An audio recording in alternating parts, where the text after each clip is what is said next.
Assalamualaikum warahmatullahi wabarakatuh. Perkenalkan saya Bima Satya Mahendra dengan NIM G0025227 dari kelompok A4. Jadi pada kesempatan kali ini saya akan menjelaskan menyampaikan inherent anatomy di blok 2.2 di blok sistem kardiorespirasi dan kardiovaskuler. Jadi untuk soalnya, Supriyadi 65 tahun datang ke IGD dengan keluhan nyeri tumpul pada dada sebelah kirinya. Keluhan ini dirasakan sejak 40 menit yang lalu saat sedang menonton TV di rumah. Dokter mencurigai Pak Supriyadi mengalami serangan jantung.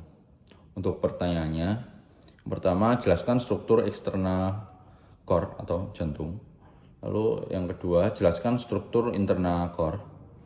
Lalu yang ketiga, jelaskan valvula cordis dan mekanisme kerjanya. Nah, lanjut langsung ke struktur eksternal dari core atau jantung. Nah, jadi dari struktur eksternal core, setiap core itu dapat diidentifikasi adanya apex, basis, dan 3 fasies, yaitu ada fasies sternocostallis, fasies diafragmatica, dan fasies pulmonalis. Nah, basisnya itu mengarah ke bahu kanan, sedangkan apexnya mengarah ke panggul kiri. Nah, basis cordis terdiri atas atrium dextrum menghadap ke belakang, ke arah craniolateral dextra. Nah, apex cordis itu mengarah ke arah ventrocaudal sinistra. Nah, untuk fasies sternocostallis itu terutama dibentuk oleh ventriculus dexter dan atrium dextrum, yang diantaranya terdapat sulcus anterioventricularis. Nah, dan pada pinggir kirinya juga disusun sedikit oleh auricula sinistra. Lalu ada fasies diafragmatica, itu terutama dibentuk oleh ventriculus dexter et sinister, yang dipisahkan oleh sulcus interventricularis posterior dan bersandar pada centrum tendineum diafragmatica. Nah, permukaan inferior atrium dextrum yang bermuara ke vena cava inferior juga ikut membentuk fasies ini. Nah, lalu selanjutnya ada fasies pulmonalis. Itu terutama dibentuk oleh ventriculus sinistra yang membentuk impressio cardiaca pada fasies medialis pulmo sinister dan atrium dextrum untuk pulmo dexter.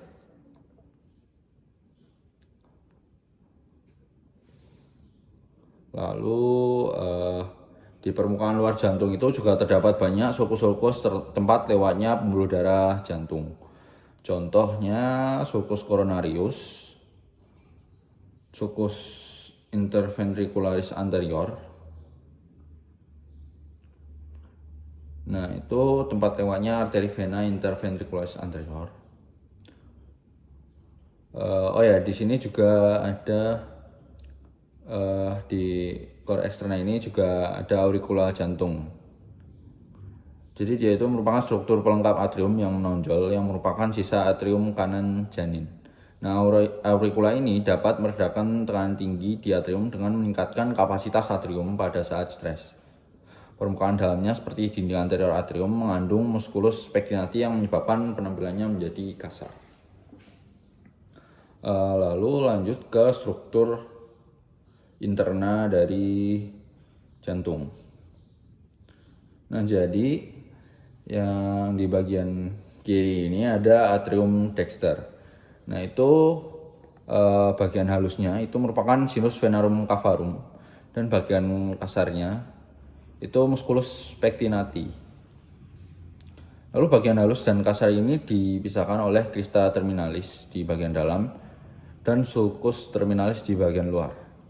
Nah, di sini fossa ovalis dan limbus. Fossa ovalis itu merupakan opitrasi foramen oval yang berada di septum intratrial. Lalu ada ostium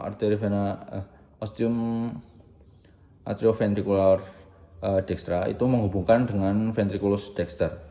Lalu ada ostium sinus coronarius, itu dari valvula TBC. Lalu ada ostium vena cava inferior, itu eh, dari valvula Eustacii. Lalu di sini itu terdiri atas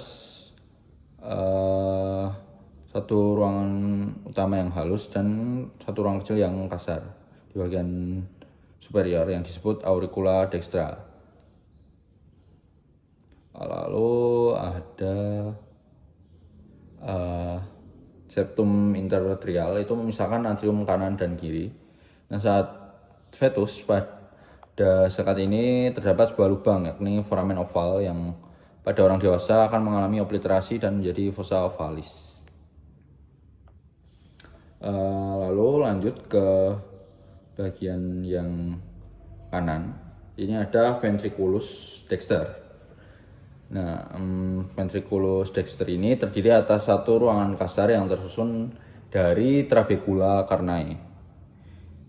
Nah, di sini ada 3 jenis trabecula carnae, yaitu ada Trabecula septomarginalis, papillaris, dan ada rigi yang menonjol di bagian dalam. Di Trabecula septomarginalis ini terdapat bundle of His. Lalu ada ostium trunci pulmonalis yang menghubungkan dengan trunkus pulmonalis.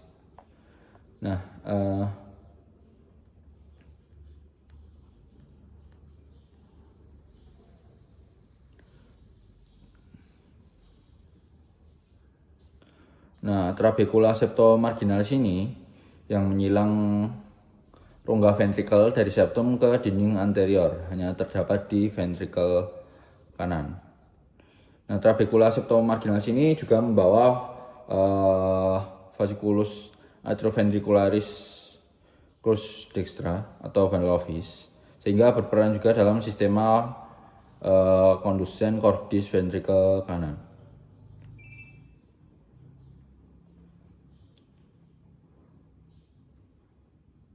Lalu ada septum interventricular, itu merupakan sekat antara ventrikel kanan dan kiri.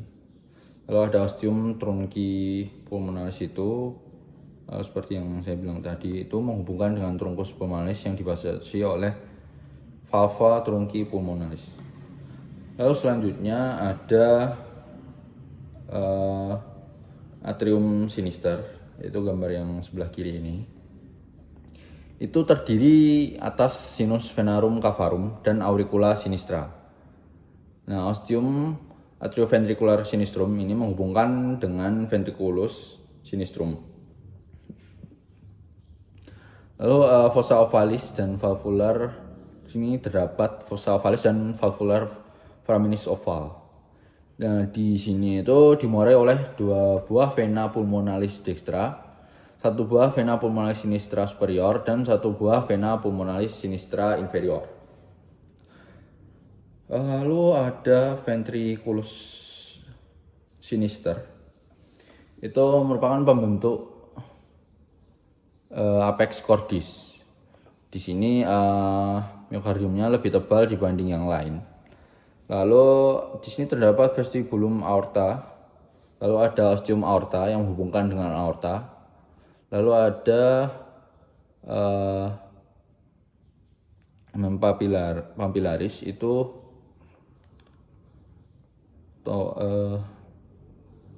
chorda tendinae.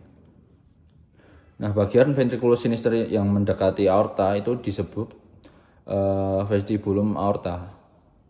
Myokardium ventrikel kiri itu lebih tebal dibanding kanan karena fungsinya yang memompa melawan tekanan tinggi, yaitu ke seluruh tubuh. Jadi itu alasan kenapa myokardiumnya lebih tebal untuk memompa darah ke seluruh tubuh. Lalu lanjut ke valva cordis.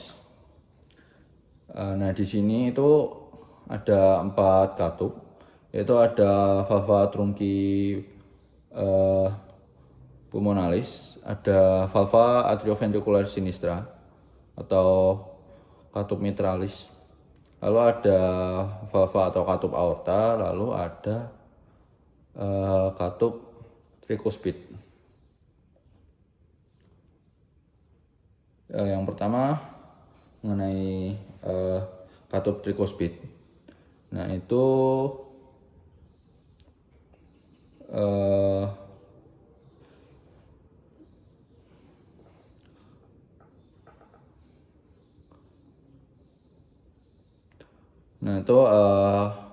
katup trikuspid dextra itu diantara atrium dan ventriculus dexter. Itu terdiri atas 3 valvula, yaitu ada anterior, posterior, dan septal. Lalu untuk katup mitralis, ada katup mitralis sinistra itu diantara atrium dan ventriculus sinister. Nah, katup mitralis ini terdiri dari 2 kuspid, yaitu terdiri dari 2 kuspis, yaitu anterior dan posterior. Nah, tiap kuspis akan dihubungkan dengan musculus papillaris yang berada pada ventriculus oleh chorda tendinae. Untuk mekanismenya itu untuk mekanisme katup atrioventricularis itu ventricle relaksasi, tekanan di dalam ventricle rendah, lalu kuspis bergantung lemas. Nah, kedua valva atrioventricularis terbuka dan darah masuk ke ventricle. Lalu darah di ventricle akan penuh, katup terdorong oleh aliran darah dan akhirnya tertutup. Lalu chorda tendinae dan musculus papillaris menegang. Lalu selanjutnya mengenai katup pulmonalis dan katup aorticus, yaitu keduanya gabungan dari keduanya itu merupakan katup semilunar yang mengatur aliran darah dari ventrikel ke arteri besar.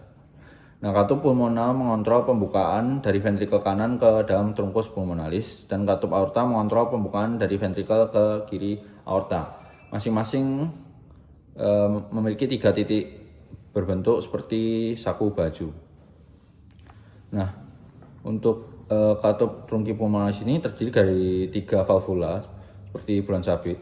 Itu ada anterior, dexter, dan sinister. Lalu untuk katup semilunaris aorta itu terdiri dari 3 valvula seminularis. Seminularis juga ada dextra, sinistra, dan posterior. Untuk mekanismenya, selama sistol tekanan aliran darah akan mendorong katup ke atas sehingga darah mengalir ke arteri pulmonalis. Kadang-kadang darah akan mengisi sinus pulmonal, dan ketika katup telah terisi penuh, titik puncaknya akan turun ke bawah sehingga menutup katup pulmonal. Itu tadi untuk mekanisme katup pulmonal. Lalu untuk mekanisme katup aorta itu memiliki struktur yang unik, yaitu bukaan arteri koroner di dalam sinus aorta. Nah, arteri koroner ini adalah arteri yang memvaskularisasi jantung itu sendiri. Dia ada di dalam sinus aorta. Kita juga ingat bahwa pengisian sinus hanya terjadi pada akhir sistol, yaitu pada saat kontraksi ventrikel, sehingga aliran darah melalui pembukaan arteri koroner hanya terjadi pada fase diastol, itu saat ventrikel relaksasi dan atriumnya kontraksi. Mungkin sekian yang dapat saya sampaikan. Apabila ada salah kata saya mohon maaf. Wassalamualaikum warahmatullahi wabarakatuh.